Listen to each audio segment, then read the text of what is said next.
ഇത് ഇത് പണമാണ് കേട്ടോ. മെറ്റൽ കോയിൻ എല്ലാവർക്കും അറിയാം. ഇതിനൊരു ചരിത്രമുണ്ട്. ആദ്യത്തെ ഔദ്യോഗിക നാണയം മെറ്റൽ കോയിൻ പുറത്തിറക്കിയത് BC 7-ാം നൂറ്റാണ്ടിലെ ഒരു രാജാവാണ്.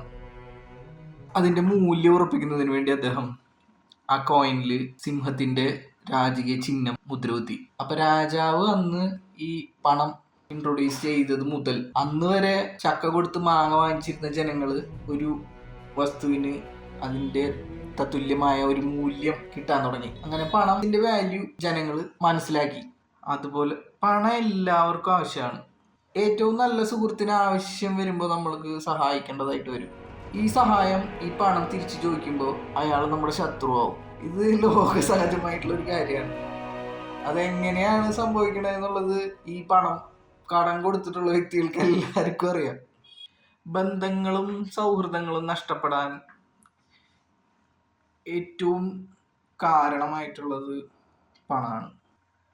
അതുപോലെ പണം കൊടുക്കുമ്പോൾ നമുക്ക് 2 മാർഗങ്ങളാണ് ഉള്ളത്.